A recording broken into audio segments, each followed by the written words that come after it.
वो व्यास पाओ, कल के विचार मंथन, द्रव्यान योग ग्रंथ, द्रव्यान योग की जो ग्रंथ है उनको पढ़ने से पहले किस प्रकार से उसको समझे, समय सर आदि ग्रंथों को पढ़ने से पहले किन चीजों की सावधानता रखे, हम उसको पढ़ते वक्त हमारा अप्रोच क्या होना चाहिए, इन सब की बहुत सुंदर बातें मैं तो कहूंगा कि आश्रित पूर्व हम सब लोगों को कल गुरुदेव के मुखारविंद से सुनने को मिला।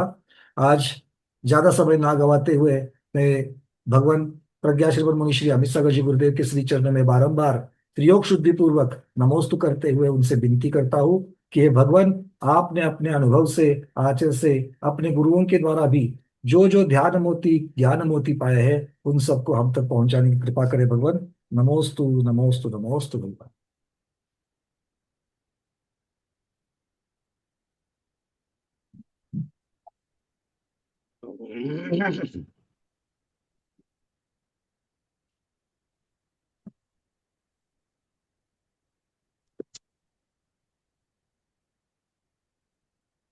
नमः समय साराय स्वानुभूत्या चकाशते चित्स्वभावाय भावाय सर्वभावान्तरिक्षरे वन्दित सर्व सिद्धे भवमचल मनोम गईं पत्ते मोक्षामि समय पाहुड़ में मोस्वै की जीवनियम।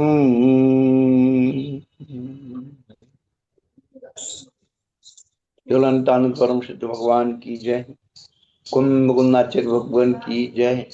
अमृत चंद सूरी जयसेनाचार्य भगवान की जय।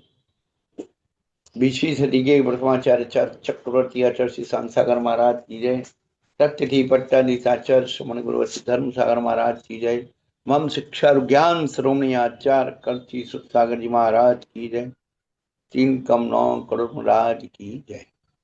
प्रज्ञा श्रवण मुनि श्री अमित सागर जी महामुनि राज की जय, मुनि संघ की जय।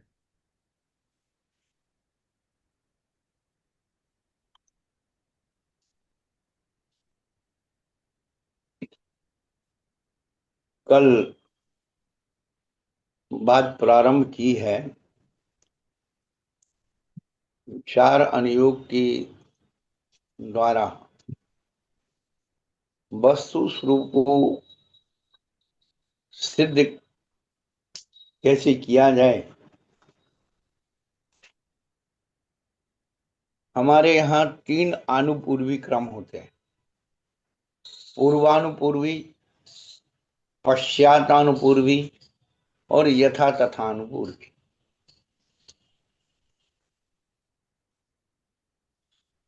जैसे हम लोग बचपन में सीधी गिनती पढ़ते थे, उल्टी पढ़ते और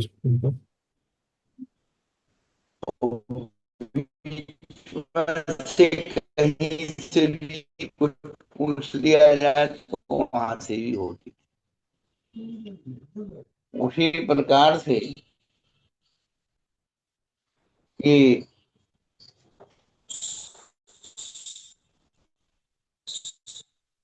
क्रम यहाँ बताया जा रहा है। हम लोग द्रव्यान योग से प्रारंभ होते हैं, क्योंकि हम लोग कई बातों में आपकी, भगवान आपकी जो आवाज ठीक से बचपन नहीं आ से रही, पूरी टूट सुनते फूट के आ आ रहे रही है। हैं। कल मोहित भैया, हमने बताया मोहित भैया वहां पर अगर आपको मेरी आवाज पहुंच सुन रही है, गुरुदेव की आवाज बिल्कुल भी कट कट के आ रही, कुछ भी समझ में नहीं आ रहा है, जरा देख लेना। आज थोड़ा नेटवर्क का प्रॉब्लम है भैया, बरसात हो रही है पूरे सुबह से। अच्छा, नेटवर्क की इशू हो रही है। चलो कोई बात नहीं, जिस तरीके से, क्योंकि अभी अभी तक जितना गुरुदेव ने कहा कुछ भी समझ में नहीं आया, बस 3 अनुपूर्वी की चर्चा समझ में आ रही है। गुरुदेव ठीक है, बोलिए आप। मान्यता, धारणा और आस्था। जो हम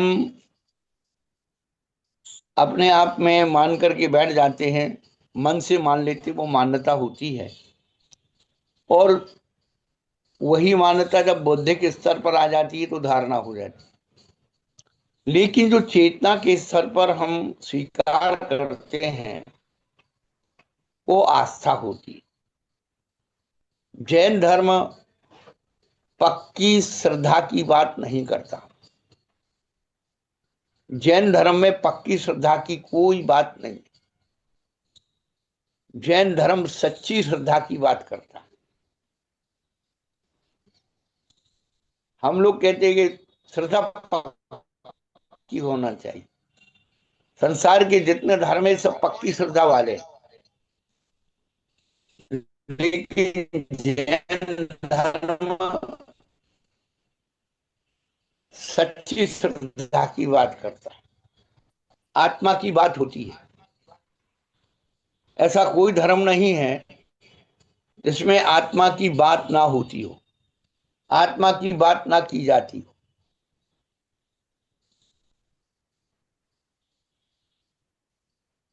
तब जैन धर्म में क्या है फिर? अरे आत्मा की बात तो अज्ञानी अभव्य मिथ्या दृष्टि भी करता है, और आत्मा की बात करके ही वह नौवें ग्रीव तक पहुंच जाता है। अरे आप ऐसी कैसे बात कर रहे हैं? जैन धर्म आत्मा की बात नहीं कहता है। जैन धर्म आत्मा से बात करने, आत्मा की बात करना और आत्मा से बात करना।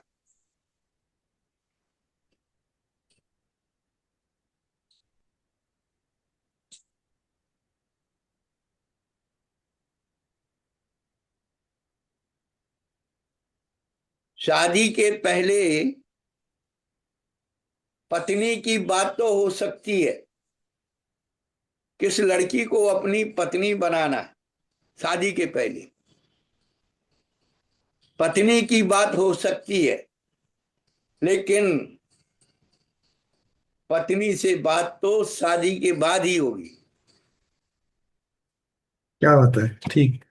पत्नी की बात करना और पत्नी से बात करना,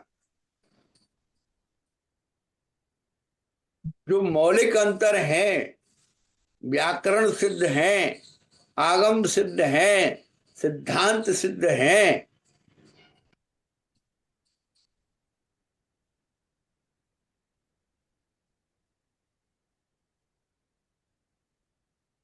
हम लोग कल बात कर रहे थे हमारा व्यवहार और निश्चय, निश्चय और व्यवहार। समय सार ग्रंथ दो शब्दों को लेकर के आगे बढ़ता है। निश्चय क्या है और व्यवहार क्या है, आज तक हम लोग इस बात को नहीं समझ पाए। निश्चय एक ही नहीं है, निश्चय के भी भेद हैं।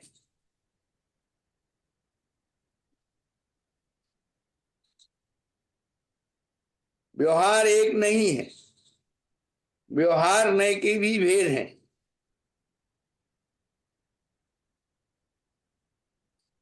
निश्चय नय के परम शुद्ध निश्चय नय, विवक्षित एक देश शुद्ध निश्चय नय, शुद्ध निश्चय नय और अशुद्ध निश्चय नय।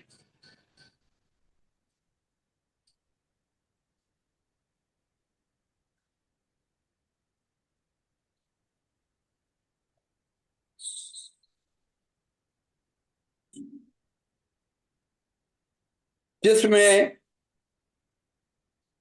शक्ति भेद गुण की दृष्टि गौण करके केवल एक स्वभावमय पदार्थ को जानना परम शुद्ध निश्चय नय है। जैसे हमने कल बताया था कि स्वर्ण पाषाण है,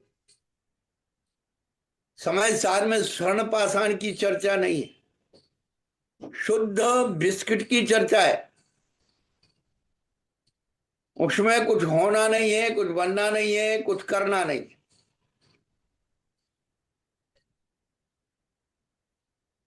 उसी प्रकार से आत्मा जो चित स्वरूप है, ज्ञेय भाव है, ये समय सार का जो विषय है, इसी शुद्ध परम शुद्ध निश्चय के द्वारा सिद्ध किया गया है। सोने का बिस्किट दिमाग में रखिए और पाषाण, स्वर्ण पाषाण दिमाग में रखिए, उसके बीच का जितना प्रोसेस है वो सब व्यवहार के खाते में है। यदि हम दृष्टांत को अच्छी तरह समझते तो दृष्टांत को भी अपने अंदर घटा सकते हैं। इसलिए उन्होंने कह दिया अन्नम परमाणु मित्तम पी। परमाणु मात्र भी यदि चेतना में कुछ भी लगा हुआ है तो है अशुद्ध है।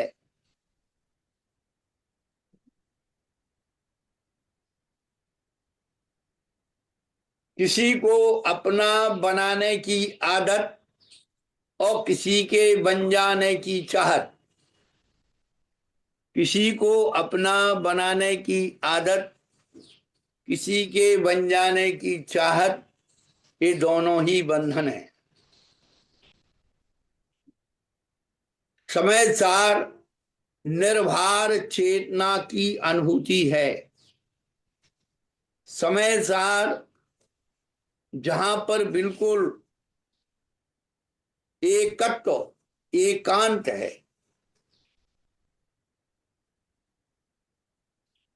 अकेलापन और एकांत दोनों की अनुभूतियां अलग अलग हैं।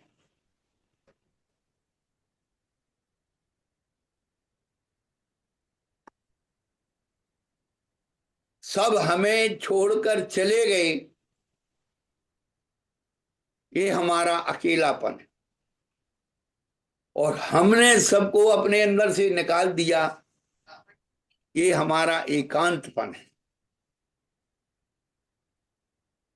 आज के समय में व्यक्ति अकेलेपन में जी रहा है, अभाव में जी रहा है। ऐसा लग रहा है मेरा कोई नहीं है।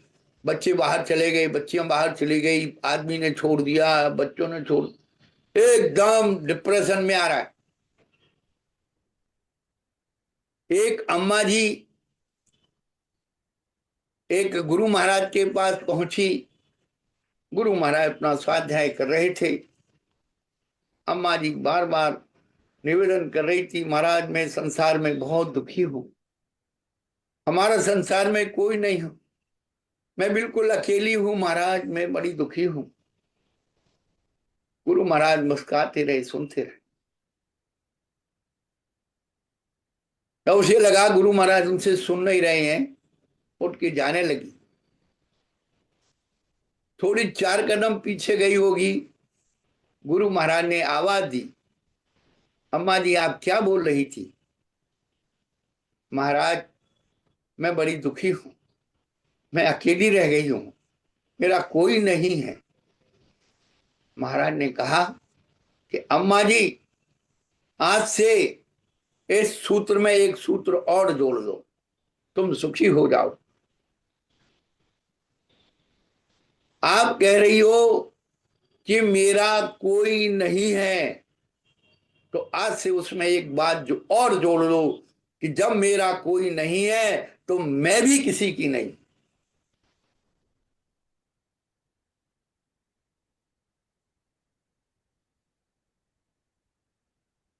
जिस दिन हम ये सोच लेंगे, अपने अंदर एकत्व की अनुभूति करेंगे, एकांते सामायिके निर्व्याक्षेपे बने सुवास, एकांत शब्द दिया है, अकेला नहीं दिया।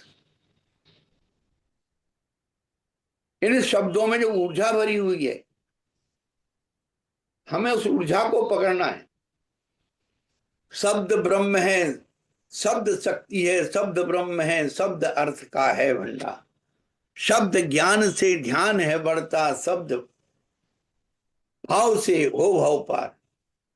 शब्द शब्द में अंतर भी हो, अर्थ भाव का एक ही द्वार। शब्द अमित के होने पर ही सीमित लगता है संसार। क्या बात है, बहुत सुंदर।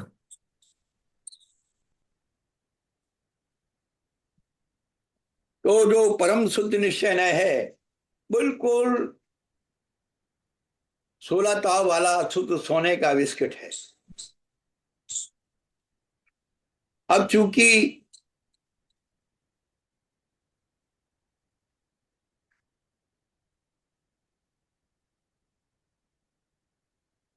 वही जो विवक्षित एक देश शुद्ध निश्चय न है, उसी को हम लोग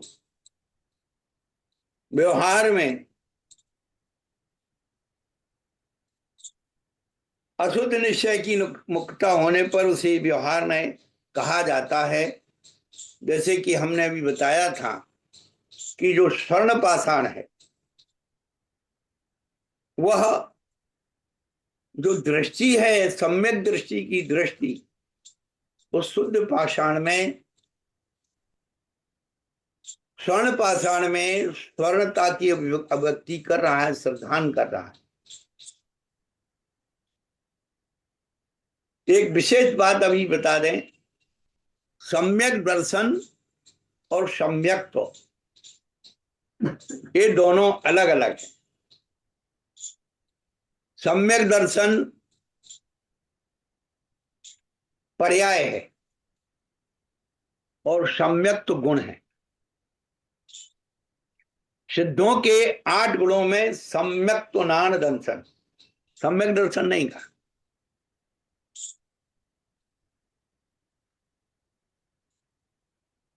और सर्वार्थ सिद्धि में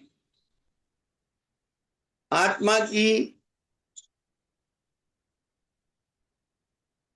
जो पर्याय आविर्भूत होती है आत्मा में विशुद्धि आदि के निमित्त से, वह सम्यक दर्शन पर्याय है। अब इस पर्याय को कैसे समझे और सम्यक को कैसे समझे?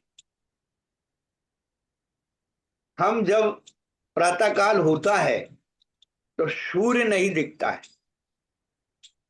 लेकिन उसकी जो लालिमा है, जो प्रकाश है, उसके माध्यम से हमें वस्तुएं दिखने लगती,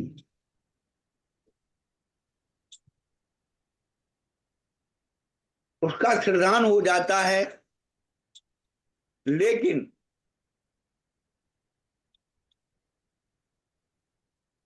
हम जब सूर्य उग जाता है तो हम बिल्कुल ऐसे हाथों के द्वारा जो वस्तुएं किरणें दिख रही हैं, उनको हमने वो कर दिया और केवल हम उस सूर्य को देख रहे हैं। वो सम्यक, वो गुण है जिसमें पर्याय दिखना गौण हो जाती हैं, केवल मूल दृष्टि दिखती है। समय सार केवल मूल दृष्टि को देखने का नाम है। 5 प्रकार के जो ज्ञान है, मति ज्ञान, शुद्ध ज्ञान, अवधि ज्ञान, मनःपरे ज्ञान और केवल ज्ञान, ये पांचों ज्ञान ज्ञान की पर्याय हैं। केवल ज्ञान भी ज्ञान की पर्याय है।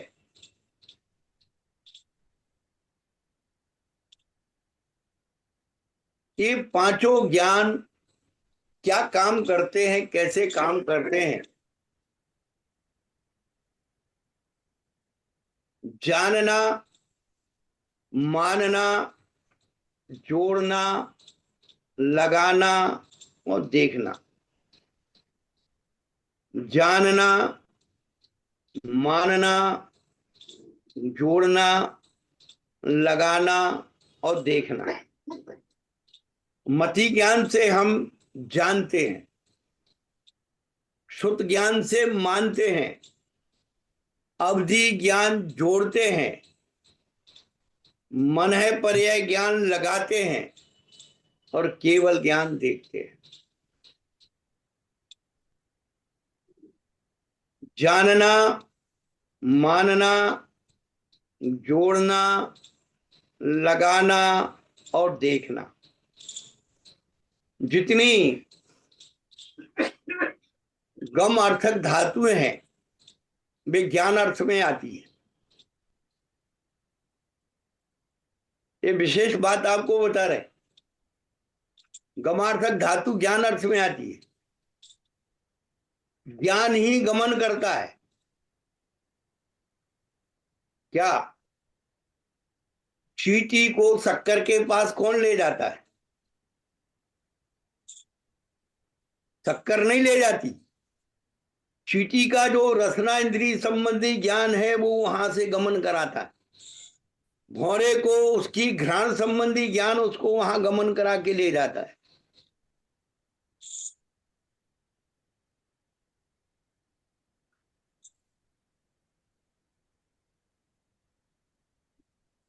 ये विशिष्ट बातें, ये अनुभूतियां हैं। तो जानना, मानना, जोड़ना, लगाना, देखना। अब हमने हमेशा प्रकाश को प्रतीक माना ज्ञान का।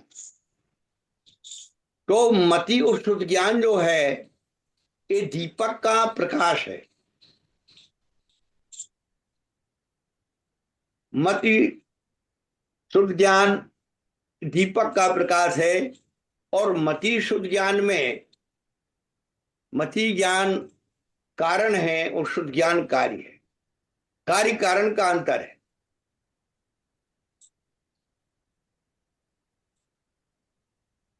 तो मति ज्ञान का ज्ञान जो है उसका प्रतीक दीपक का प्रकाश है। अवधि ज्ञान जोड़ना, द्रव क्षेत्र काल की मर्यादा से रूपी पदार्थ को जानता है। अवधि अवधि ज्ञान टॉर्च का प्रकाश है। वो एक निश्चित एंगल पर ही उस वस्तु रूप को दिखाएगा।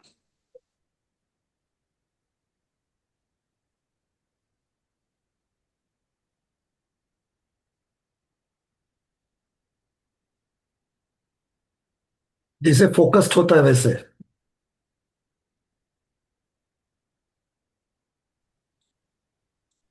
ना दर्पण वहां जाता है, ना वस्तु यहां आती है, फिर भी वो वस्तु दर्पण में झलकती है। उसी प्रकार से मन पर्याय ज्ञान है। आत्मा के प्रदेश वहां नहीं जाते हैं, ना वस्तु यहां आती है।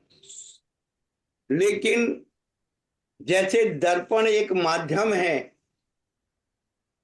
वस्तु स्वरूप को दिखाने में, उसी प्रकार से मन एक माध्यम है। लेकिन दर्पण में भी द्रव क्षेत्र काल भाव की मर्यादा है। दर्पण से जरा सा इधर उधर हुए कि वो वस्तु दिखेगी नहीं। और केवल ज्ञान सूर्य का प्रकाश, सूर्य है का प्रकाश है। आप छत पर चले जाइए, सूर्य नहीं भी दिख रहा है तो आप चारों तरफ से आप देख करके और वस्तु का निर्णय कर सकते हैं, देख सकते हैं। इस प्रकार से पांचों ज्ञान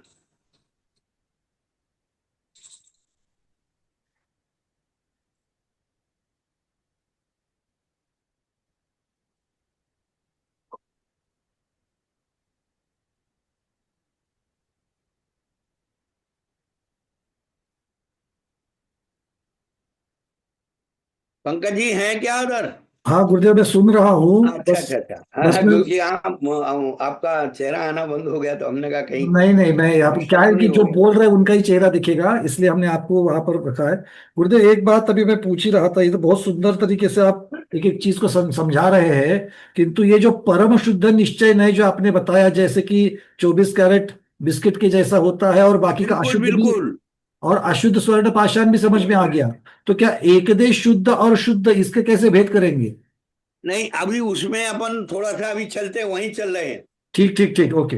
नए विवक्षा, नयति नया, जी जो वस्तु स्वरूप को समझाने में सहायक है उसका नाम नय है। जी भगवान। नए किसी उस चीज का नाम नहीं कि हम पकड़ करके बैठ गए, जी मान लिया, हो गया, नहीं। नए जो है हमें वस्तु स्वरूप को समय सार का विषय है 16 शुद्ध तोन 24 कैरेट का सोना, हमें वो प्राप्त करना है। परम शुद्ध निश्चय नहीं। और वो कहाँ मिलेगा? स्वर्ण पाषाण में मिलेगा। जी ये जो चीजें हैं, जो फीलिंग है, वही शुद्ध निश्चय है। एक परम शुद्ध निश्चय ने बताया था। अब शुद्ध निश्चय की बात करते हैं। शुद्ध पर्याय परिणत पदार्थ के जानने को शुद्ध निश्चय कहते हैं।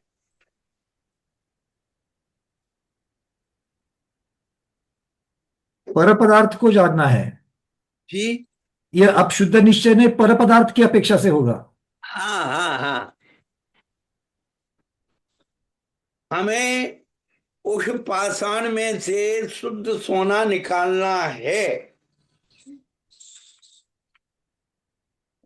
जिसको प्राप्त करना है वो निश्चय है। और जिस विधि से हमें प्राप्त होती है वो व्यवहार है। जी जी जी, ये क्लियर है। साध्य साध्य जो है वो निश्चय की अपेक्षा से आएगा, और उसकी जो विधि है वो व्यवहार की अपेक्षा से चलेगी। वाह वाह वाह। अपने में सपने हम देखते हैं दूसरों के, अपने में सपने हम देखते हैं दूसरों के, अपने में अपने को देखते नहीं है हम। और एक बार देख लें अपने में अपने को, तो सिद्धों के रूप से कम तो नहीं है हम। क्या बात है, बहुत बढ़िया। अनंतानंद सिद्ध परमेष्टि भगवान की जय। स्वतः के आत्मा के दर्शन हो जाएंगे।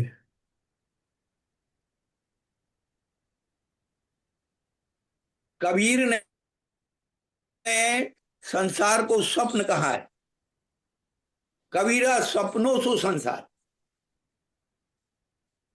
हम स्वप्न नींद में आंख बंद करके देखते हैं, आंख खुल जाती है तो स्वप्न खो जाता है। पर जो हम अभी खुली आंखों से देख रहे हैं वो क्या है? वह भी एक स्वप्न है। आंख बंद कर लो तो ए गया, और आंख खुल गई तो ओ गया। आंख खुल गई तो दिखने वाला गया, और आंख बंद हुई तो ये दिखने वाला गया। जी, कोई एक एक दृश्य चला जाएगा, बिल्कुल। ये या तो ये वाला दृश्य चला जाएगा, नहीं तो वो वाला चला जाएगा। इसीलिए गुरु लोग जगाते हैं मोह नींद के जोर, जगवासी घूमे सदा कर्म चोर चंगूर सर्वस लूटे सुख नहीं। सतगुरु दे जगाए मोह नींद जब पश में, तब कछु बने उपाय कर्म चोर आवत रुके। बिल्कुल, मोह नींद से उठ रहे चेतन आए सदगुरु जगाने के, ऐसे ही भी बोल दिया है 12 भावना में।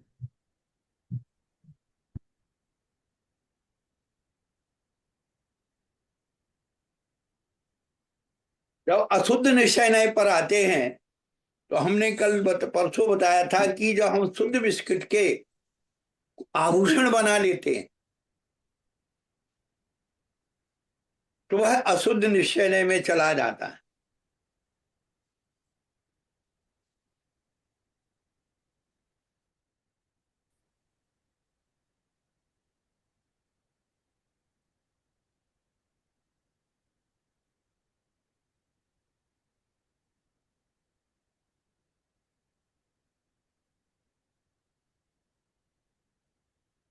तो जैसे कर्म बंधन सहित जो आत्मा है, हाँ कर्म हाँ, वो बंधन वही सहित आत्मा वो अशुद्ध निश्चय कि नहीं हो गया। श्रद्धान हमें करना होगा।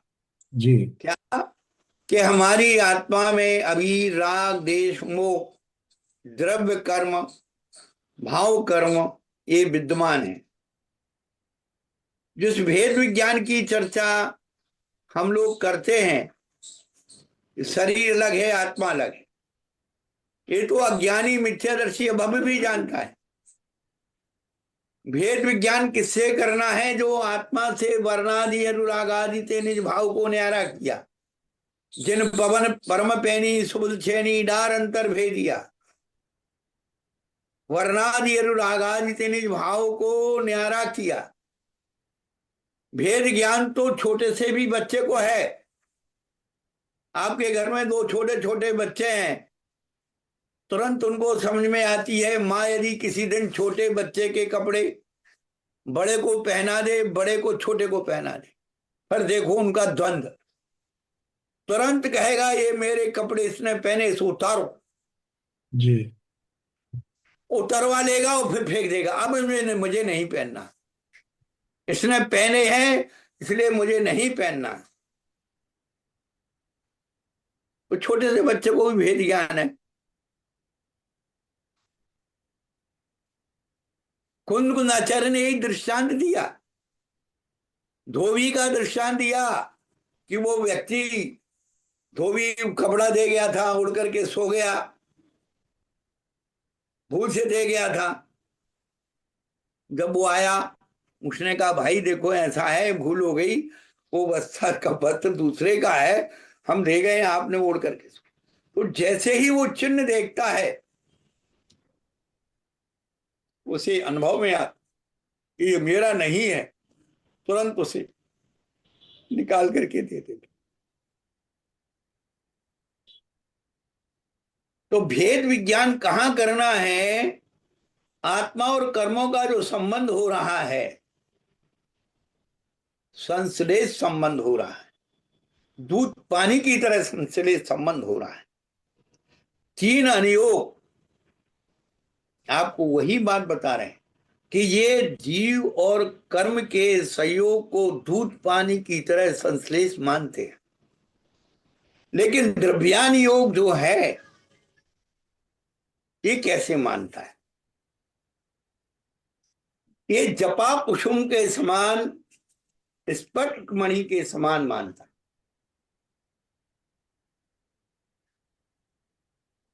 कि जिस प्रकार एक मणि रखी हुई है और पीछे जपा कुसुम लाल रंग का फूल रखा हुआ है, तो पूरी मणि प्रभावित हो रही है, लाल दिख रही है। अरे तू उसे जपा कुसुम को हटा दे तो तेरा शुद्ध स्वरूप स्फटिक मणि का तेरे पास। जैसे बंदर दर्पण में अपनी शक्ल देखता है, सोचता है कोई दूसरा बंदर है। चिड़िया या पक्षी दर्पण में अपना रूप देखता है तो सोचता है मेरा कोई प्रतिद्वंदी है। ऐसे ही हम लोग अपने अंदर पर द्रव्य की परछाइयां अपने अंदर आ जाती है और हम उनसे लड़ना शुरू कर देते हैं। ये हमारी है। इसीलिए हमारी बनाने के लिए व्यवहार ने बताया है। यदि हमारी नहीं मानेंगे, मकान यदि आपको भैया ये आपका ही है हमारा नहीं है, तो आपका मकान गया, फिर आप अंदर नहीं घुस सकते। इसीलिए व्यवहार नय में उपचरित अशुद्ध भूत व्यवहार नय, उपचरित अशुद्ध भूत व्यवहार नय, व्यवहार नय के भेद पर चल रहे हैं। पर उपचरित क्या है, उपचार क्या है? आज तक हम लोगों ने उपचार को नहीं समझा। जो अपना होते हुए भी अपना नहीं है वो उपचार है।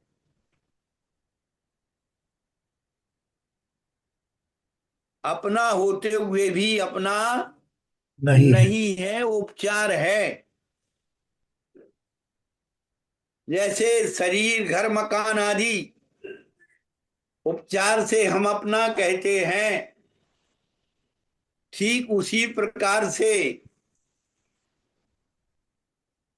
ये जीव के तो हैं पर जीव में नहीं है। अब आप दो प्रकार से पढ़िए। जीव के तो हैं पर जीव में नहीं है। इसको उपचार कथन कहा है। जो ना होते हुए भी उसका है, उसे उपचार कहते हैं।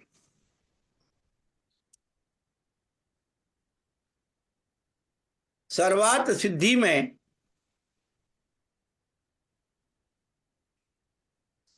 सामायिक व्रत की चर्चा करते हुए एक दृष्टांत आचार्य भगवान ने दिया है। राजकुले उपचारात चैत्र अभिधान वत।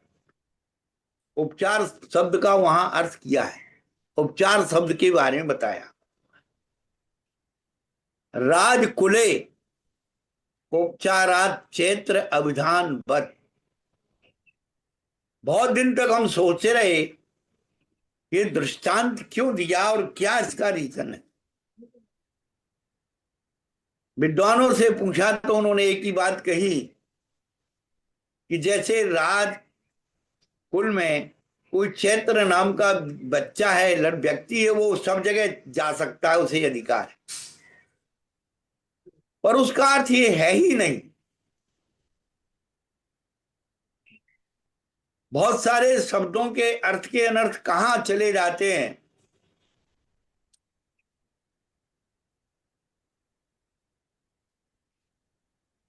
मुहावरों के अर्थ अलग लगा दिए जाते हैं। जैसे धोबी का कुत्ता घर का ना घाट का, पहले भी शायद हम बता चुके हैं।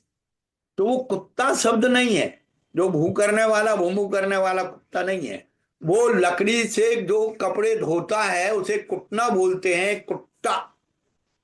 प्राकृत भाषा में उसे कुट्टा बोलते हैं। वो कुट्टा की जगह कुत्ता हो गया। अब वो धोबी है, उसके पास इतना छोटा कुत्ता नहीं होता है।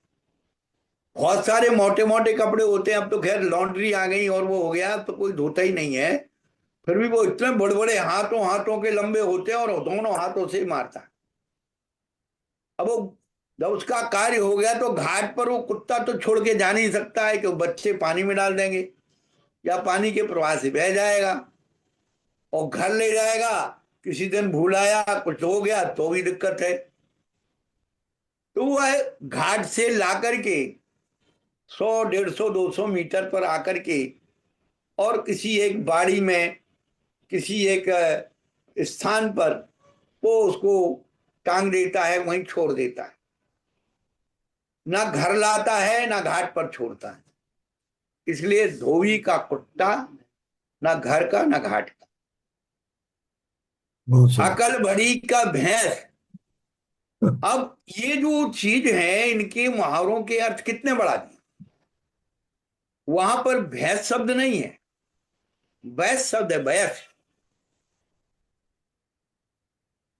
अकल बड़ी है या उम्र है, बैस यानी उम्र है, तो बैस शब्द का भैंस बन गया।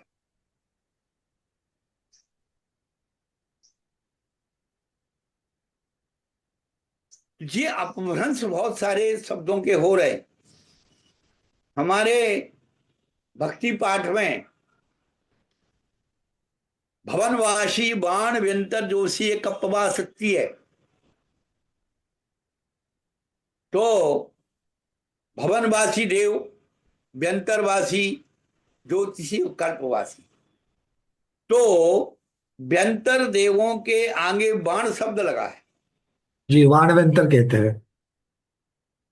तो बाण शब्द का अर्थ तो अपन जो धनुष तीर पर चलाते वही होता है। जो तो बाण हो जाएगा तो वाण है ना, ये वो है विमलनाथ भगवान का वो। नहीं, नाको ना होता है। व्याकरण में नाको ना भी कर देते। अच्छा। और प्राकृत भाषा होने के से ना की जगह ना हो ही जाएगा। तो व्यंतरों का जो निवास स्थान है वो वन है, वन से वान बना है। वानप्रस्थ जो गृहस्थाश्रम का एक आश्रम होता है, वानप्रस्थ आश्रम, ठीक, जंगल में वानप्रस्थ। चले जाना। जी जी। तो व्यंतरों का निवास स्थान अधिकतम वनों में होता है, इसलिए वृक्ष आदि के नीचे बैठते समय निस्सही निस्सही कह करके बैठना चाहिए। उनके कीड़ा स्थान है।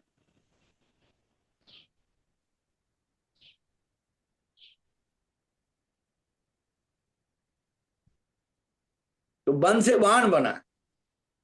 तो यहां पर उपचार शब्द जब राज कुले, कुले शब्द दिया, राजगृह नहीं दिया। राज कुले उपचारात क्षेत्र अभिधानवत।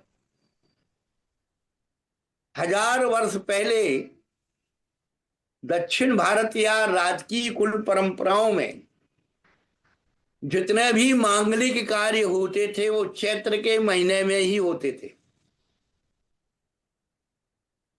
हमारे गोमटेश बाहुबली की मूर्ति की प्रतिष्ठा चैत्र शुक्ला पंचमी को हुई थी। तो राजकीय जितने भी मांगलिक कार्य प्राय हुआ करते थे चैत्र के महीने में भी होते थे। यदि कोई चैत्र महीने के अलावा अन्य किसी महीने में कोई मांगलिक कार्य हुआ तो चैत्र अभिधानवत और चैत्र के समान ही माना जाएगा। ये उपचार है। जो ना होते हुए भी है उसे उपचार कहते हैं। ये बात को हम सब समझ लें।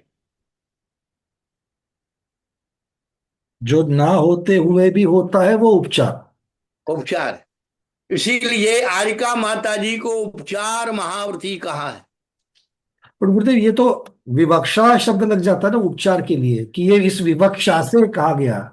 हाँ, उपचार कथन मतलब विवक्षा आप से कहा गया। उपचार को मना नहीं कर सकते। उपचार को गौण तो हो सकता है पर हे नहीं हो सकता है। हाँ, उसका निषेध नहीं हो सकता। यदि हमने उपचार को छोड़ दिया हमारा सारा व्यवहार खत्म हो जाएगा। हमारे शिक्षा गुरु एक बहुत अच्छी बात कहते थे कि गृहस्थ का बिना निमित्त के कोई काम नहीं होता है। गृहस्थ का निमित्त प्रधान है और साधु के लिए निमित्त कुछ करता नहीं है। साधु यदि निमित्त को स्वीकार कर लेगा तो बंधन में आ जाएगा। वो कभी अपनी आत्मा की अनुभूति नहीं कर सकता है।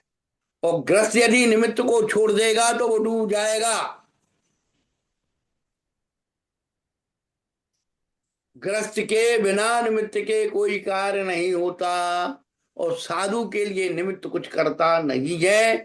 ये दो बातें अपने जीवन में रख लेना।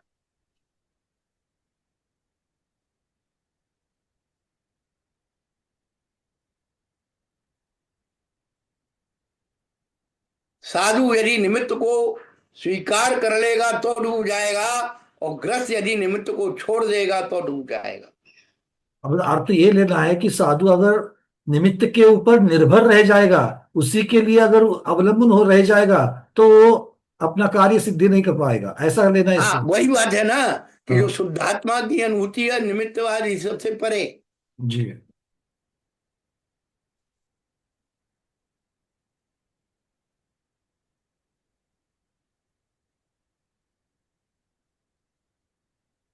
उपचरित जैसे है, असद्भूत है। जैसे गुरुदेव, अगर हम ऐसा कहेंगे कि गृहस्थ के लिए जो धर्म ध्यान है उसके लिए जिन चैत्य जिन चैत्यालय आदि की आवश्यकता होती है या हाँ पूजन आदि की हाँ आवश्यकता होती है, किंतु हाँ, साधु के लिए ऐसे निमित्तों की आवश्यकता नहीं है, उसके ऊपर निर्भर रह जाएगा तो उस कार्य सिद्धि नहीं होगी। अगर ऐसी चीज बिल्कुल बिल्कुल शुद्धात्मा की अनुभूति से वो दूर रह जाएगा। जी जी वो जी, उसको व्यवहार में ऐसे लटक के निमित्त की रह जाएगा, जरूरत। उसकी व्यवस्था में रह जाएगा। आज हाँ। मैनेजर भग गया, आज पुजारी भग गया, आज माली नहीं आया, आज फलाना नहीं हुआ, आज ढिमका नहीं, इसी में हम विकल्प में पड़ गए। जी जी जी।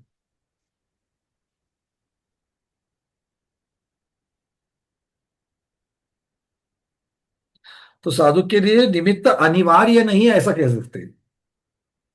हाँ,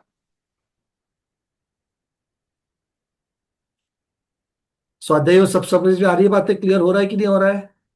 बहुत जटिल विषय को गुरुदेव बहुत खोल खोल करके अलग अलग करके दृष्टांतों के द्वारा समझा रहे हैं। वो आपके जो प्रश्नों के बाद अनुभूत, में नहीं। जो विकार भाव पुद्गल कर्म है, उन पुद्गल कर्म के कारण जो है वो कहाँ है? जीव में है। पर जीव में के हैं, पर जीव में नहीं है। उपचार से इनको जीव के कहा जाता है, शाश्वत नहीं है। यदि आप जीव के नहीं मानेंगे तो दीवाल के थोड़ी है कर्म।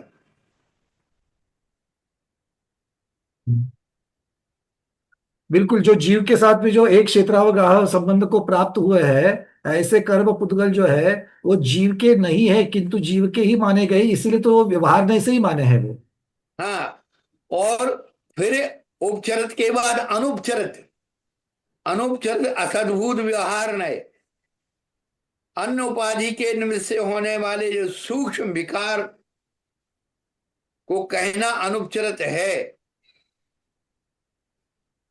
गुरुदेव फिर से। उपचार नहीं किए गए, बाहर से नहीं लाए गए कर्म। जो भाव कर्म आदि है वो कहाँ है? वो जीव में होते हैं, पर जीव के नहीं है। इधर के और मैं और के का अंतर है। द्रव्य और भाव की अपेक्षा, जैसे द्रव्य में हाँ, पौद्गलिक वर्गना की चर्चा है और भाव में तो जीव के विभावों की चर्चा है।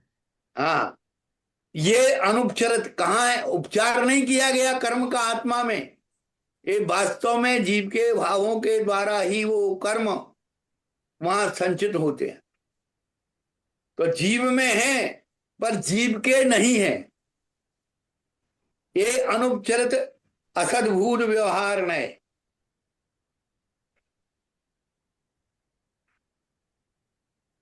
और उपचरित सद्भुत व्यवहार नहीं।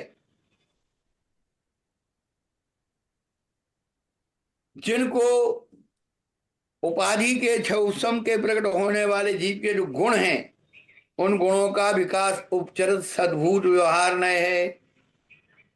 तुझे मति ज्ञान आदि ये सब जीव में है, जीव के हैं। ये दोनों ही हम मानते हैं, जीव में है और जीव के हैं। ये पांचों भाव।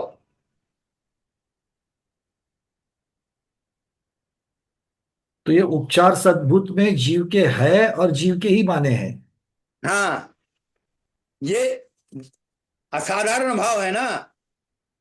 जी।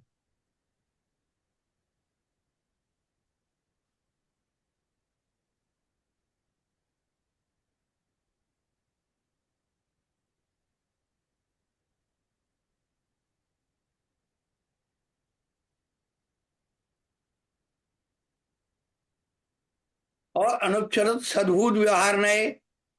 तो जीव के निरपेक्ष आदि जो स्वभाव भाव गुण गुणी का भेद करके कहना, ये अनुपचरित सद्भुत व्यवहार नहीं है।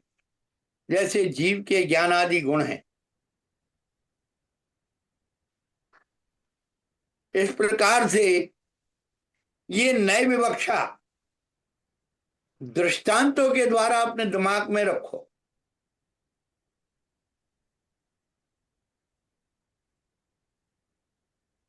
तो जीव के ज्ञानादि गुण मतलब जो पर्याय की चर्चा करते हैं उसकी चर्चा होगी यहाँ पर। हाँ, हाँ, वही वही वही। और ये काल निमित्तक पर्याय जो है वो काल निमित्तक होगी।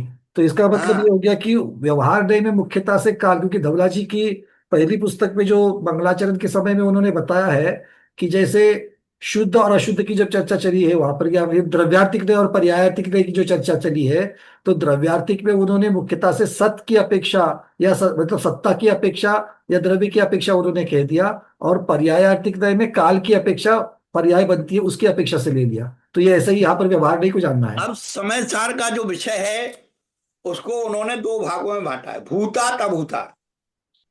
जी। व्यवहार अभूतार्थ है और निश्चय भूतार्थ है। क्या? हाँ मतलब मैं बस उसके साथ में मैं समझना चाहता था कि शुद्ध द्रव्यार्थिक नय, जैसे कि अभेद रूप कथन, जब द्रव्यार्थिक नय में उन्होंने अभेद रूप कथन और भेद रूप कथन ऐसा कर लिया, तो अभेद रूप कथन को उन्होंने जैसे संग्रहण है, तो अभेद रूप कथन जो है उसको शुद्ध द्रव्यार्थिक कहा, और अशुद्ध द्रव्यार्थिक के लिए उन्होंने व्यवहार नहीं कहा, क्योंकि वो भेद रूप कथन है। जैसे कि मान लो कि हम्म। मैंने कहा यार द्रव्य, द्रव्य कहेंगे तो द्रव्य भैया ठीक है, द्रव्य ये अभेद रूप कथन हो गया, किंतु मैं जीव द्रव्य है, अजीव द्रव्य मतलब पुद्गल द्रव्य है, धर्म द्रव्य है, अधर्म द्रव्य है, ऐसा अगर मैं कहूंगा तो ये अशुद्ध द्रव्यार्थिक नहीं हो जाएगा। अभी भी हाँ मैं हाँ पर्याय की हाँ। चर्चा नहीं कर रहा हूं, मैं द्रव्य की ही चर्चा कर रहा हूं, किंतु पर्याय की चर्चा जब करूंगा तब उसमें काल आता है, क्योंकि पर्याय काल निमित्तक है। उसमें अशुद्ध में शुद्ध दृष्टि देखना। हाँ, तो मतलब ये शुद्ध और अशुद्ध की जो द्रव्यार्थिक दय की अपेक्षा, क्योंकि व्यवहार दय की चर्चा गुरुदेव आपने करी, उपचार अनुपचार की जो चर्चा चली है वो व्यवहार में मुख्यतः से अशुद्ध द्रव्यार्थिक नय है। हाँ, अब हम आपको भूतार्थ अभूतार्थ पर ले जा रहे हैं। हाँ ठीक ठीक, मतलब ये सिर्फ भेद रूप कथन की अपेक्षा से उन्होंने कह दिया है। भूतार्थ शब्द का अर्थ अभी तक हम क्या, हम लोगों ने सुना है, पढ़ा है, देखा है, ये है। भूतार्थ का अर्थ जो है विद्यमान है, और अभूतार्थ का अर्थ है अविद्यमान। जी। भूतार्थ को लोग जो है सत्य मान रहे हैं, और अभूतार्थ का न मिथ्या।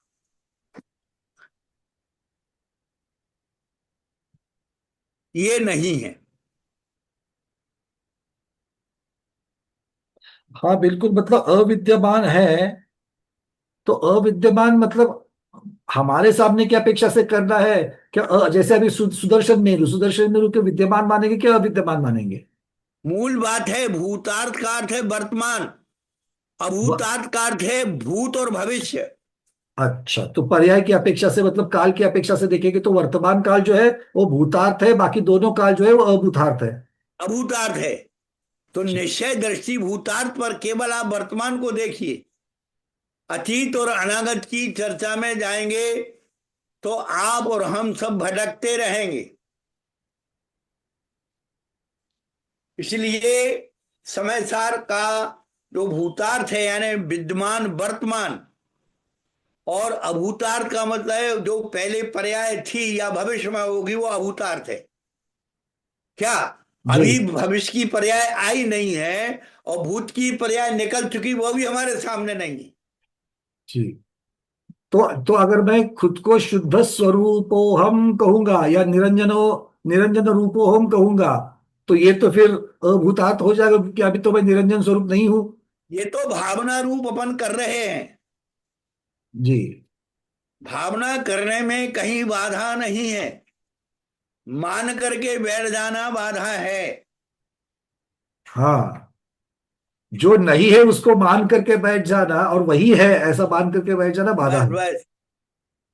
एक महिला सराफे की दुकान पर गई अपने गहने लेकर के, और उसने तुलवा लिए, और कहने लगी सोने के भाव के मुझे पैसे दो। जिस दुकान से आपने वह स्वर्ण के आभूषण खरीदे थे, उसने उसमें कम वो बताया था, कैरेट।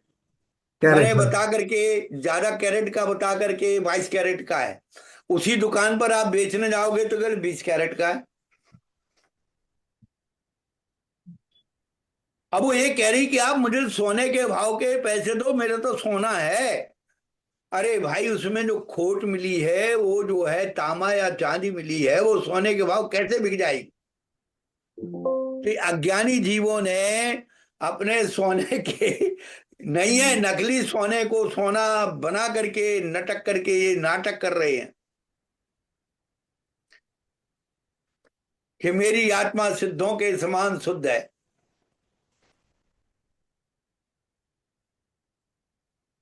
अरे श्रद्धान करने में कहीं बाधा नहीं है, मान करके बैठ जाने में सारी बाधा है।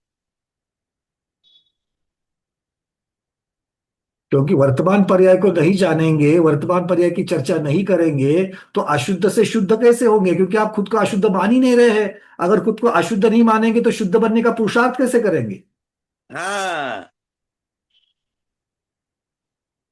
द्रव्य संग्रह के जीव अधिकार के अंत में उपसंहार में ब्रह्म सूरी ने बहुत अच्छी बात कही। सर्वे जीवापादेया, जीव मात्र उपादेय हैं, तथापि पंच परमेष्ठीय उपादेय, उनमें पांच परमेष्ठी ही उपादेय हैं। तो बात कहां हो गई? सब जीव उपादेय कर दिया, फिर पंच परमेष्ठी उपादेय कर दिए। और उसमें भी आगे तथापि अनंत सिद्धि उपादेय। भाई, पांच परमेष्ठी उपादेय कर दिए थे, फिर तुमने दो परमेष्ठी उपादेय कर दी। तथापि अनंत परमेष्ठी सिद्ध परमेष्ठी उपादेय, सिद्ध परमेष्ठी उपादेय। फिर अंत में उन्होंने कहा कि जिस प्रकार सिद्ध परमेष्ठी उपादेय है, ऐसे तेरी शुद्ध आत्मा तेरे लिए उपादेय है। अब उन्होंने प्रारंभ कहां से किया? सर्व जीवोपादेय, जितने भी स्वर्ण पाषाण हैं वे सब उपादेय हैं।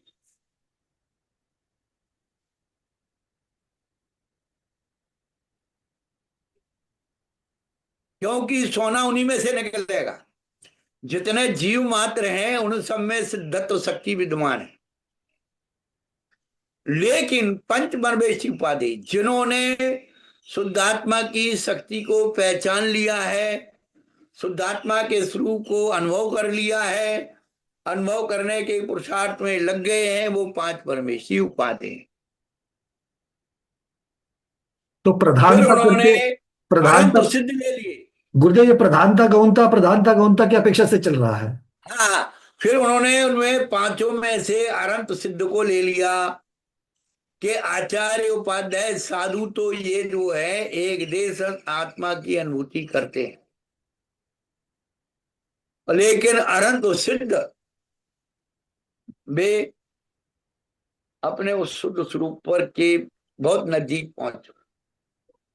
फिर उन्होंने कहा कभी अनंत भी संयोग हैं, चार घातिया अघातिया कर्म भी विद्यमान हैं, प्रदूषित हैं, कर्म सहित हैं, उनको भी गौण कर दिया और सिद्धे उपाधि। जिस प्रकार सिद्ध उपादेय है उसी प्रकार तेरी शुद्ध आत्मा तेरे लिए उपादेय है। एक दृष्टांत को किस तरह से लेकर के गए। अब तू डायरेक्ट सिद्ध बन करके बैठ गया, कैसे काम चलेगा?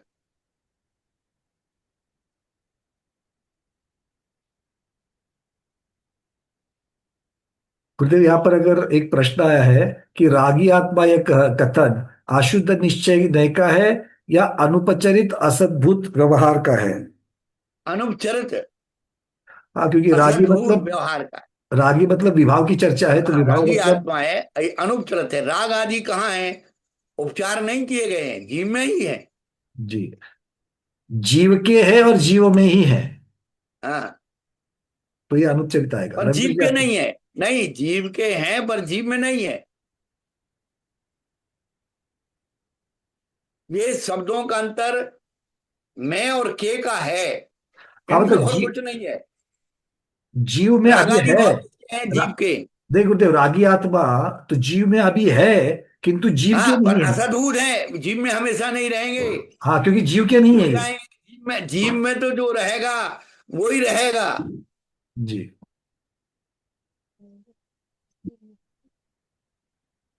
और जो भूतार्थ का आश्रय करता है वह पुरुष सम्यक दृष्टि है क्या, ऐसा सोच सकते हैं? दूसरा भाई, प्रश्न आ वही रहा जो है। वर्तमान में केवल उसकी जैक भाव पर दृष्टि, वही भूतार्थ है भैया। जी। अब गुरुदेव ये बहुत महत्वपूर्ण बात है कि ये भूतार्थ और अभूतार्थ की जो चर्चा, या फिर ये जो उपचार वाली जो सारी चर्चा है, ये तो व्यवहार में की है। और व्यवहार में तो प्रतिमान योग, करणान योग, चरणान योग की चर्चा है। और हाँ, द्रव्यान योग में तो इसको गौण कर दिया है। तो फिर इस चीज को समय सार में कैसे लिया है? मतलब समय सार इसके बारे में क्या कहता है, व्यवहारने के बारे में? समय सार तो कहता है तू ज्ञायक भाव के अलावा कुछ है ही नहीं। बस खत्म ये हो गई बात। ज्ञान दर्शन फलाना ढिमका रैण तम न बट्टई अप्पाणम मुच्युन्न दवयम ही तम महा तत्कीय मयो। मतलब परम शुद्ध निश्चय नहीं के अलावा कुछ नहीं। बस पहले हम अपनी दृष्टि को ये तो समझ लें दृष्टि में कि हमें क्या प्राप्त करना है, कैसे प्राप्त करना है। बार बार कह रहे शुद्ध सोने का सिक्का यहाँ रखा हुआ है तुम्हारे हमारे सामने।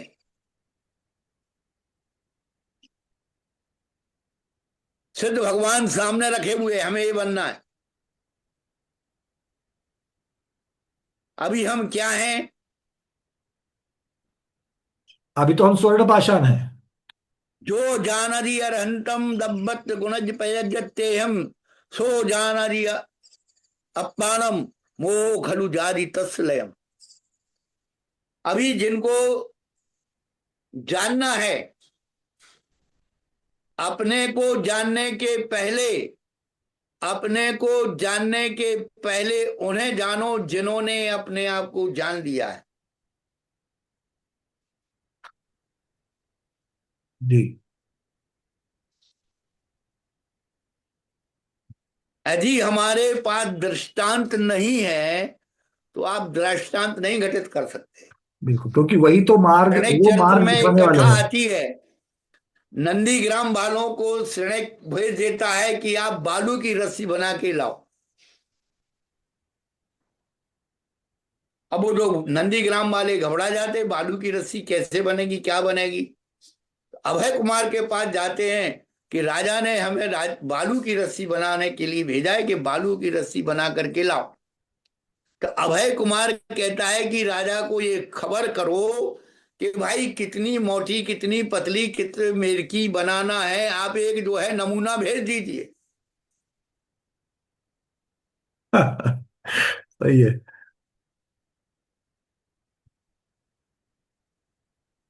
तो कर्म का और आत्मा का जो संबंध है, तीन अनियोग क्या मानते हैं? संश्लेष संबंध मानते हैं। अशुद्ध निश्चय का दृष्टांत है हमारे आभूषण सोने के, जी। जिसमें हमने चांदी और तांबा मिला करके उसे बनाया है। निश्चय है सोना है, लेकिन अशुद्ध क्या है? उसमें चांदी और तांबा मिला हुआ है, इसलिए अशुद्ध है। मतलब हमें एकदेश शुद्ध और अशुद्ध इनमें फर्क समझना चाहिए, हाँ क्योंकि बहुत बार इसी के अंदर गफलत होती है। क्योंकि एकदेश शुद्ध जो है वो स्वर्ण पाषाण के जैसा है, और जो हाँ अशुद्ध है वो तो शुद्ध में मिलावट हो गई है, वो अशुद्ध है। हाँ, बस बस ये पकड़ लिया, बिल्कुल कहीं नहीं जाना है। देखो घड़े का घी, क्या? घी का घड़ा, जी। क्या? घी का घड़ा। घी का घड़ा, ये उपचार से कहा जा रहा है। घड़ा घी का नहीं बना है, लेकिन उसमें रखा हुआ है घी, इसलिए उपचार से घी का घड़ा कहा जाता है। जी। गाय का घी, अब आज चलिए, क्या? गाय का घी। अब गाय का घी है तो गाय तो घी बनी नहीं, पर क्या कहते हैं? गाय का घी है। गाय के दूध का घी बना है। इससे अभी जो परसंबंध है, घड़े में भी प्रसन्न है घी के साथ, गाय के में भी जो है घी के गाय का घी है, उसमें भी गाय का परसंबंध है। लेकिन जहां पर सारे के सारे विशेषण ब्राह्म को प्राप्त हो गए, केवल घी, इसमें घड़ा और गाय सब कुछ खत्म, वो है शुद्ध, परम शुद्ध निश्चय। पर संबंध को हटा करके हम जिस वस्तु स्वरूप की सिद्धि करेंगे वही हमारे लिए उपाधि है। जो दृष्टांत से दृढ़ता आती है,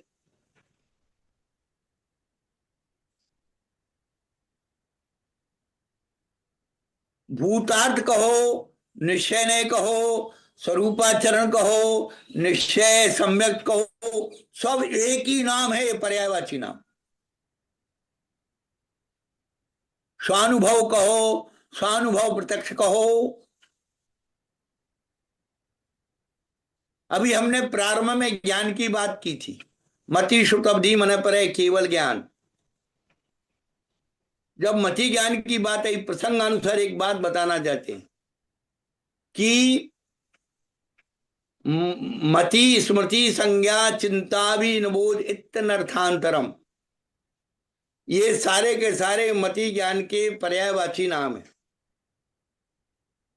पर इतने सारे नाम अलग अलग भिन्न भिन्न तरीके से क्यों कहे गए?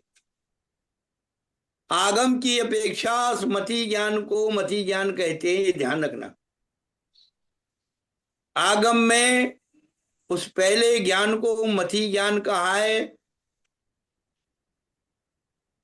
स्मृति संज्ञा और चिंता ये मति ज्ञान के ही नाम हैं, लेकिन ये नाम न्याय शास्त्र में आते हैं। न्याय शास्त्र के हिसाब से स्मृति संज्ञा और चिंता, इन तीन नामों को न्याय शास्त्र के हिसाब से मति ज्ञान में प्रयोग किया है। मतलब उन उन विवक्षाओं से। हाँ, और आभिनिबोधिक ज्ञान जो है सिद्धांत शास्त्र में का क्या, इनका जो प्रकटीकरण है, इनका जो विवक्षाकरण है इन नामों का, जैसे इंद्र शक्र पुरंदर हैं, सब इंद्र के वाची सचिपति हैं, लेकिन इनकी विवक्षा भेद अलग अलग अलग अलग है जी। उसी प्रकार से मति ज्ञान की जो उस समय उमा स्वामी आचार्य के समय मति ज्ञान के बारे में जब उन्होंने विश्लेषण किया कि अर्थांतरम, ये अर्थ से अनंतर नहीं है, इनका स्वरूप एक ही है, केवल नाम से अंतर हो रहा है। तो ये विवक्षा क्यों की गई? न्याय शास्त्र को, आगम शास्त्र को, सिद्धांत शास्त्र को विवक्षित करने के लिए। अब हम आप वहां बात ले जाना चाहते हैं कि मति ज्ञान को आचार्यों ने अपने व्यवहार में परोक्ष ज्ञान कहा। मति ज्ञान आद्य परोक्षम। जब अकलंक स्वामी का समय आया, बहुत शास्त्रार्थ हुए, और हमारे गुरु महाराज कह रहे, भाई ये पेंसिल आप देख रहे हो, ये कौन सा ज्ञान है?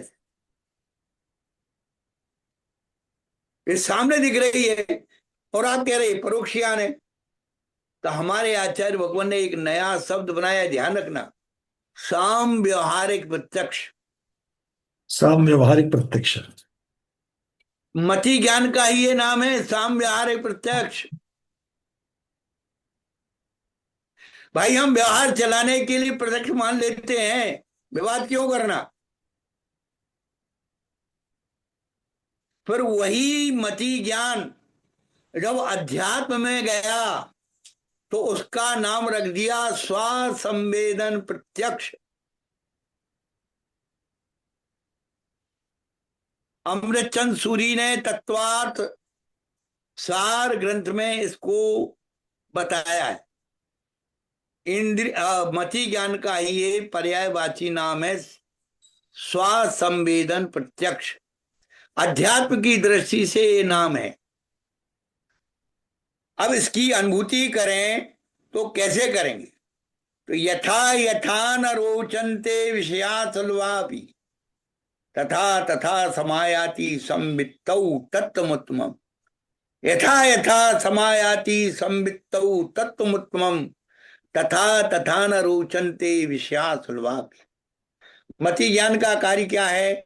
इंद्रिय और मन के विषय को ग्रहण करना है ना, ये तो सब जानते हैं जी।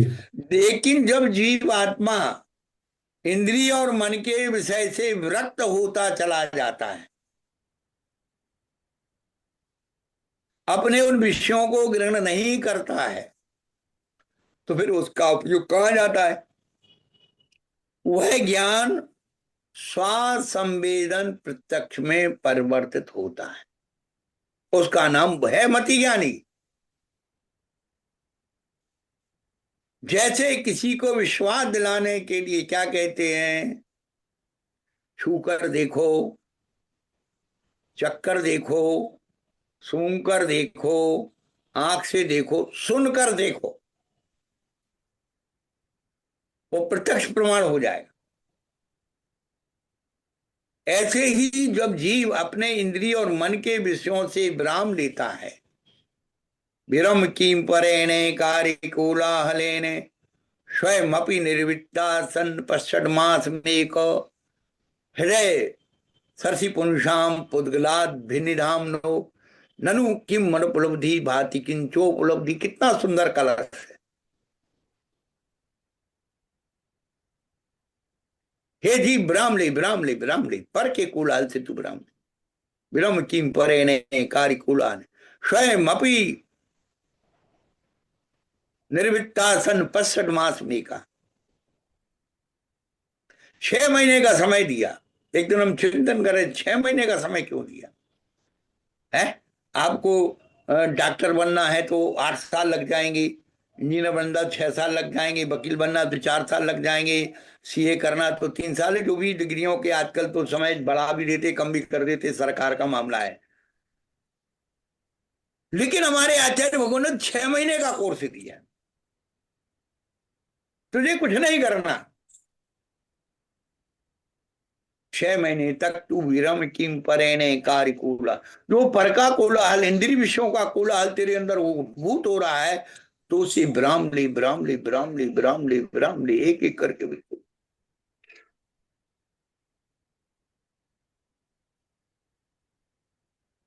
फिर अभी अपने अंदर बैठने की कोशिश कर, अपने अंदर आने की कोशिश, 6 महीने का अभ्यास कर।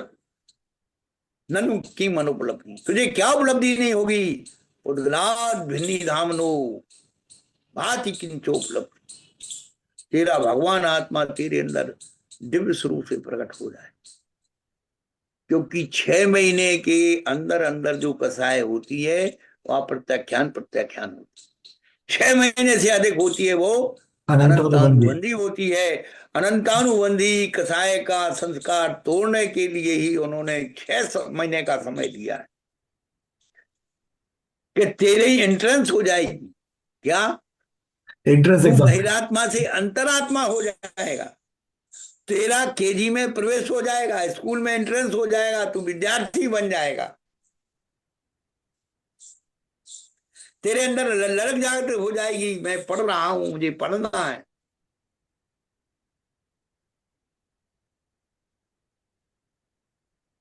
विद्यार्थी तो स्नातक की डिग्री लेने तक है भैया।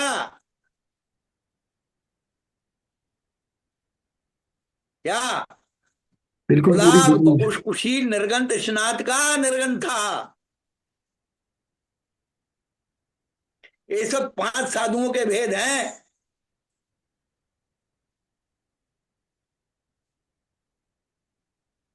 जो शुद्धात्मा की अनुभूति करते हैं। हम्म। एक कर्णानियों की अपेक्षा साधुओं के भेद है, ध्यान रखना। सामायिक खेदोप स्थापना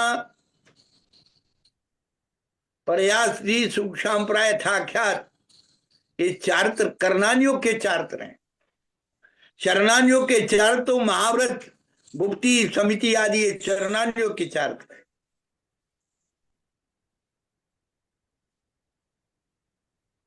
चारों अनियोगों की अपेक्षा सम्यक दर्शन होता है।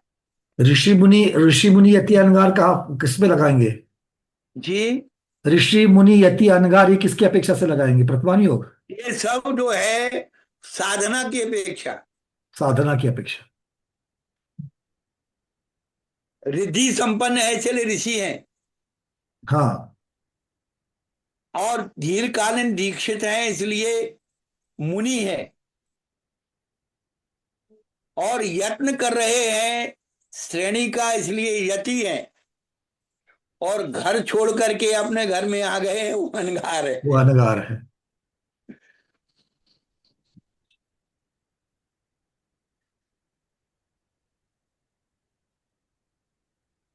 तो चारों अनियोगों की अपेक्षा भी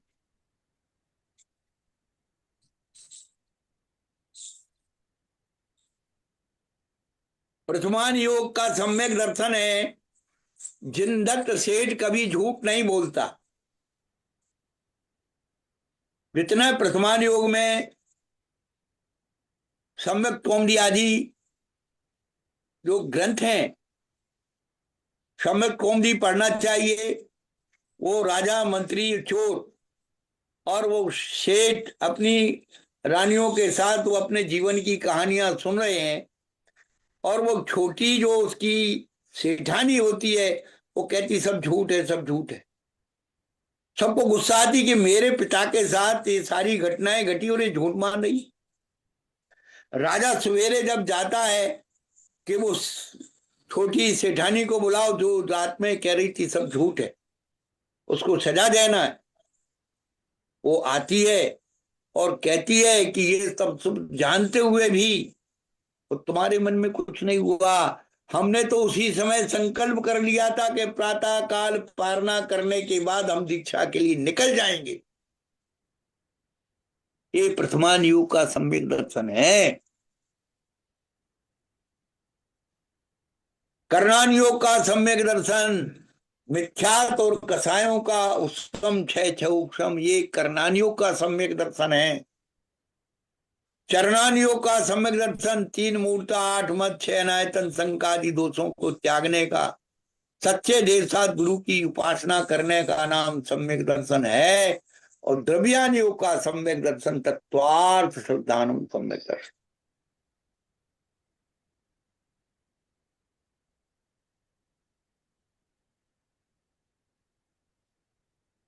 भगवान कुछ प्रश्नों को ले लेंगे। चारों अनुयोगों में सम्यक ज्ञान है। प्रथमान योग का आंशिक छोटा सा भी ज्ञान हो गया।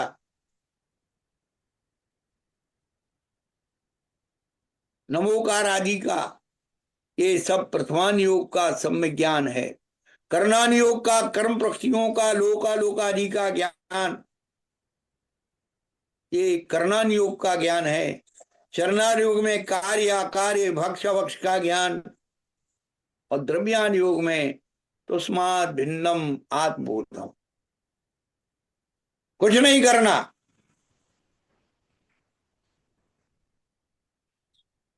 और चरणान योग, चारों योग में चारित्र, प्रथमान योग में व्यसन त्याग, रात्रि भोजन का त्याग, पानी छान करके पीना, और जो रवि व्रत आदि है, रोहिणी व्रत आदि है, प्रथमान योग का चारित्र है। कर्णान योग में अशुभ परिणामों की निवृत्ति, शुभ परिणामों की प्रवृत्ति, एक कर्णान योग का चारित्र है। चरणान योग में अणुव्रत महाव्रत आदि पालना, ये चरणान योग का चारित्र है। और द्रव्यान योग में वैराग्य और स्वरूप की स्थिरता, आप रूप में लीन रहे फिर सम्यक चार सुई, ये द्रव्यान योग का चार। तो चारों अनुयोग में सम्यक दर्शन भी है, ज्ञान भी है, चात्र भी है। क्योंकि हमें इन बात का विश्लेषण नहीं होने के, जानते सब है लेकिन किसको किसके स्वरूप में डाला जाए। कुछ विद्वानों ने रविव्रत और इन कथाव्रतों को ये कहा है कि भट्टारकों के द्वारा चलाए हुए व्रत है। तो रवि हमारे हरिवंश पुराण के कर्ता जिनसेन आचार्य ने इतने व्रतों की कहानी लिखी है, कहानी का मतलब स्वरूप लिखा है, व्रत ये कथा तो कोश, भट्टारक थे ही नहीं। क्या व्रत कथा कोश की बात कर रहे हैं आप?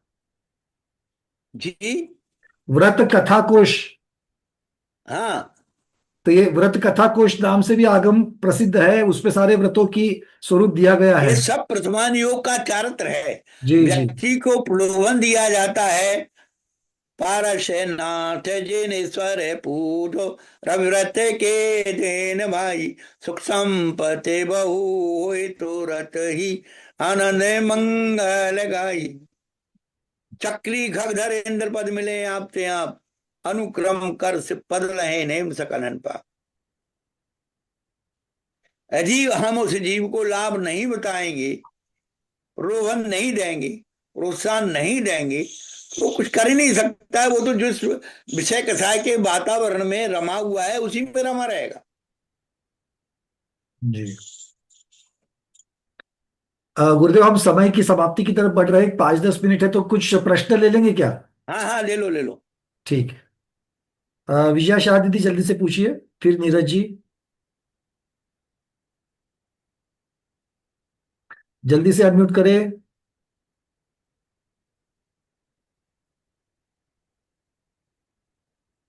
दीदी अनम्यूट नहीं हुआ, नीरज जी तब तक अनम्यूट करिए। हाँ बोलिए नीरज नमस्ते भगवान। भगवान, भूतात्म में और भूतात्म में के अंतर्गत अपन इस तरह से समझ सकते हैं क्या कि जैसे कोई जल है, वो गदिला पानी लिए हुए है, जैसे नदी का हुआ, जो बहता हुआ पानी है उसके अंदर कोई जानवर वगैरह चल के आए तो वो गदिलापन आ जाता है उसके अंतर्गत। तो वो कुछ समय बाद स्वस्थ हो जाता है, तो वो जल उपयोग पूर्वक बन जाता है बाद में वापस। तो उसी तरह की तरफ जो दृष्टि है अपने गदिलापन की तरफ, तो वो दृष्टि है देखो, भूतात्पूर्व। जी भगवान। जो ग्रहण करने योग्य है वो भूतार्थ है। जी जी जी। आप कह रहे हैं जल के ऊपर नमस्ते घटित भगवान। कर लें, उसमें कोई दिक्कत नहीं है। महाराज, हे जय जिनेन्द्र, अवधि ध्यान जोड़ना यानी क्या? अवधि ध्यान जोड़ना, द्रव्य क्षेत्र भाव से जोड़ना क्या? हाँ, द्रव क्षेत्र काल भाव का उसकी मर्यादा है। विशुद्धि हाँ। क्षेत्र स्वामी विषयभ्यो वधी मन परे। विशुद्धि और विषय मन परे ज्ञान का अधिक है, और क्षेत्र स्वामी अवधि ज्ञान के अधिक है। हाँ, समझ गया। जय जिनेन्द्र। कुसुमदरी कलकत्ता। नमस्ते मनीषा जी, वंदना भैया जी।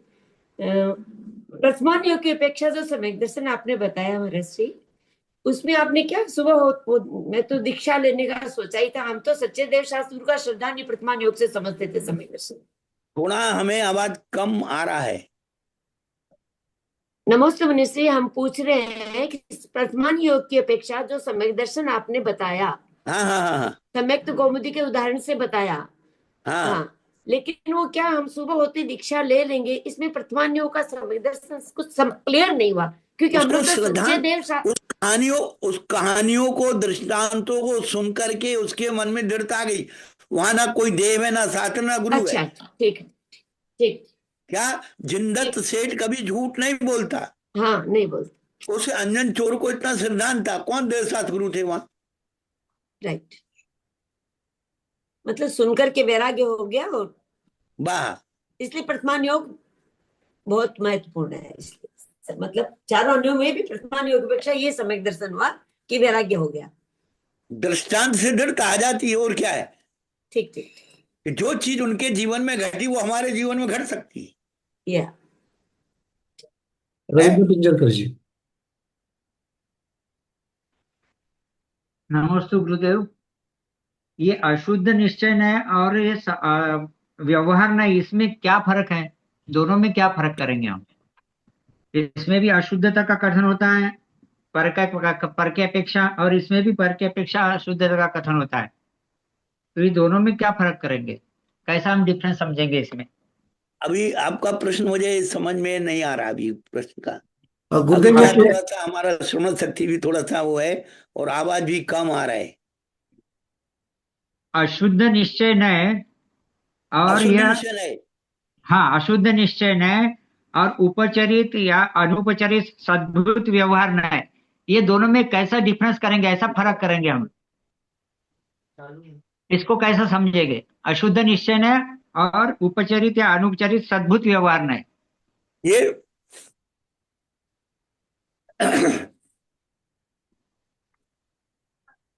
दृष्टांत से यदि हम अपन समझ लें तो फिर कभी भटकेंगे नहीं।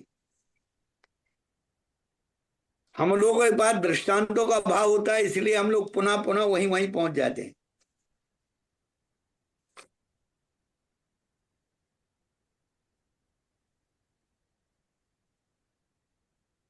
गुरुदेव, अशुद्ध निश्चय नहीं को व्यवहार नहीं तो कहा ही कहा है। हाँ, ठीक है। मतलब अशुद्ध निश्चय नहीं को व्यवहार नहीं कहने में कोई प्रॉब्लम शुद्ध नहीं में है। शुद्ध में जाकर के पुनः अशुद्ध में आ जाते हैं, तो हाँ अशुद्ध निश्चय हो जाता है। जी। फिर उसे हम व्यवहार में इसलिए कहते हैं कि व्यवहार में वो सोना ही है भाई। पीतल तो बन नहीं जाएगा। हम्म।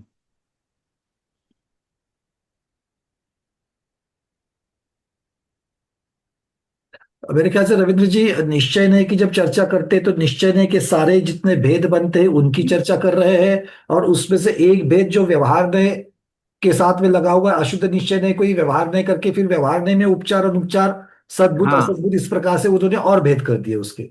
इस प्रकार से इसको अच्छा। समझ सकते हैं। हाँ, और एक जे शुद्ध निश्चय नहीं का सम्यक भी आत्मा, ये एक जे शुद्ध निश्चय है का अपन कथन बोल सकते हैं इसको, हाँ, सम्यक भी आत्मा। उसमें एक जे उसमें देखो हम बताए, जिसने व्यवहार में स्वर्ण पाषाण में शुद्ध सोने का श्रद्धान कर लिया।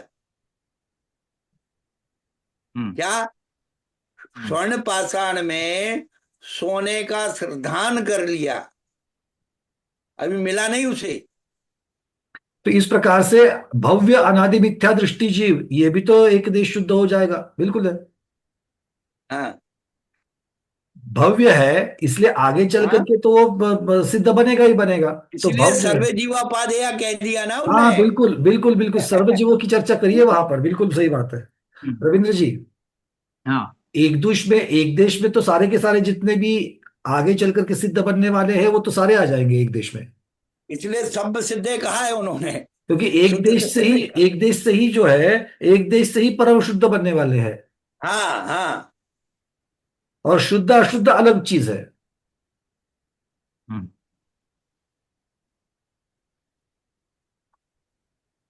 गुरुदेव शुद्ध निश्चय ने का एक हाथ उदाहरण दे सकते हैं क्या?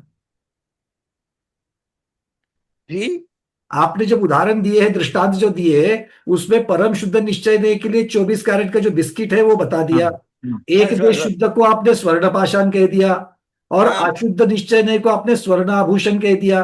तो वैसे शुद्ध निश्चय ने को एक हाथ उदाहरण दे सकते हैं आप, दृष्टांत शुद्ध निश्चय ने का? वही तो भूतार्थ है, अनुभव में आ रहा है, वही है ना। तो भूतार्थ को हम लोग सीधे सीधे शुद्ध निश्चय ने कह देंगे। हाँ, जिसने शुद्ध, देख तो दूसरे की दुकान पर रखा था, एक व्यक्ति ने शुद्ध बिस्कुट को अपने खरीद करके रख लिया अपने पास। मतलब शुद्ध निश्चय ने काल निमित्तक कह जाएगा। हाँ, तो दूसरे की दुकान पर रखा हुआ शुद्ध बिस्कुट जो है वो तेरा थोड़ी हो गया, कीमत चुका उसकी। अच्छा, तो ये मतलब शुद्ध निश्चय ने जो है वो स्व की अपेक्षा वर्णन करेगा, हाँ पर की अपेक्षा नहीं। हाँ, और स्व की अपेक्षा है इसलिए भूतार्थ, और वो वर्तमान की अपेक्षा से करेगा। बस बस। भूतार्थ अभूतार्थ जो है, इसका अर्थ जो है प्रवचन सार की जो एक भास्कर नंदी की टीका है उसमें आया है कि भूतार्थ यानी वर्तमान, और अभूतार्थ माने भविष्य और भूत। अतीत अनागत, ठीक है। इसका मतलब ये हो गया कि परम शुद्ध निश्चय नय में वो मेरा है कि दूसरा है इसकी अपेक्षा नहीं है, किंतु शुद्ध निश्चय हाँ, नय में स्व और पर की अपेक्षा है, स्व की अपेक्षा है वहां पर। ठीक। अब तू दूसरे के सिद्ध भगवान को तू अपने अंदर कह दिया कि मेरे सिद्ध भगवान हो गए, मैं सिद्ध भगवान। ऐसा नहीं है, कीमत चुका पहले। जी।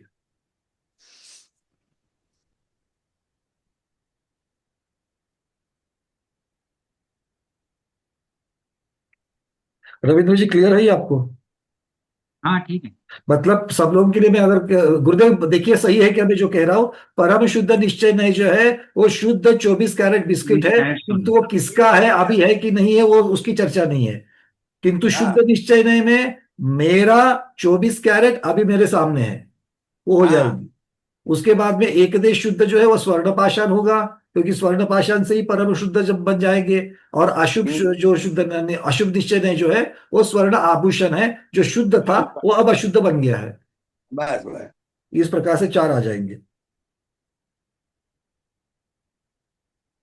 चलिए और आगे प्रश्न ले लेते हैं। रूबी दीदी, आपका प्रश्न जल्दी से। नमस्ते महाराज जी। वंदना भैया जी, मैं ना ये जानना चाह रही थी, ये भी शुद्ध निश्चय नय की बात चल रही थी। हम्म। तो इसमें जैसे हम कोई चीज कुछ गलती कर रहे हैं, या कोई कोई चीज हम मतलब किसी भी उलझन में फंसे हैं या कुछ भी है ना। और उसमें हमें जैसे दोराहे पे हैं हम, बार बार सोच रहे हैं कि इधर जाएं कि इधर जाएं, बार बार हमारा सबकॉन्शियस हमें कुछ बता रहा होता है कि ये करना ज्यादा अच्छा रहेगा। मान लीजिए हम दूसरा एक रास्ता पकड़ रहे हैं, लेकिन हमारा सबकॉन्शियस हमें बता रहा है कि देखो इधर जाओगे तो ये प्रॉब्लम आएगी, है ना। और हम कहते हैं अच्छा चलो ठीक है इधर नहीं जाते, हम इधर जाते, तो वो सबकॉन्शियस ही हमें बता रहा है कि इधर जाओगे तो ये दिक्कत आएगी। दोनों चीज बता रहा है वो हमें। फिर वो हमारे को हम उसको डीपली अगर मतलब थोड़ा सा सोचते हैं करते हैं, तो हमें पता चलता है कि ज्यादा प्रॉब्लम किस तरफ आने वाली है ना, ज्यादा परेशानी हमें किस तरफ आने वाली है, तो हम ये चीज समझते हैं।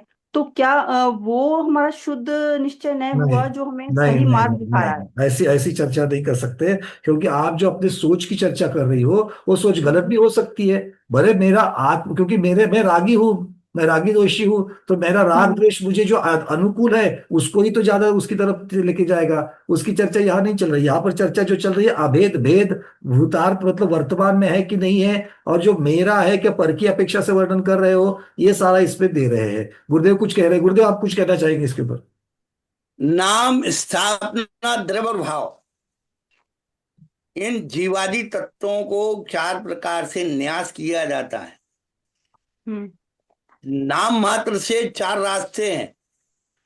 हम्म एक स्थापना नाम से 4 रास्ते हैं, एक ठीक है। द्रव्य रूप से 4 रास्ते हैं, और हम्म एक भाव रूप से। तो जहां पर 4 रास्तों से आप जा नहीं सकते, आपका लक्ष्य तो एक ही रास्ते पर है। तो जी। नाम, स्थापना और द्रव्य ये निषेध रूप है कि नाम मात्र का रास्ता मत पकड़ लेना, स्थापना का मत पकड़ना, द्रव्य का मत पकड़ना। जो भाव रूप है वही तत्व है। 3 समझाने के लिए है और भाव समझने के लिए। नाम, स्थापना, द्रव्य ये समझाने के लिए है और तत्व समझने के लिए है। आप जो चौराहे की बात कर रहे हैं, तो ऐसे संसार में कोई चौराहे नहीं है जहां पर इंडिकेटर ना लिखा हो, पहली बात। हम्म हम्म दूसरी बात, कभी ऐसी अवस्था आ भी जाए, हम हम्म आप लोगों को अपने जीवन के अनुभव से बात बताते हैं। हम्म तो जब कभी जंगल के रास्ते आदि में भी कहीं भटकन हो जाए, तो हम्म उस रास्ते को पकड़ लेना जिस रास्ते में बकरी की मैंगनी डली हो, या गाय का गोबर पड़ा हो, या जानवरों के, गाय के या बकरी के पैरों के चिन्ह जा रहे हो, हम्म उस रास्ते को पकड़ लेना।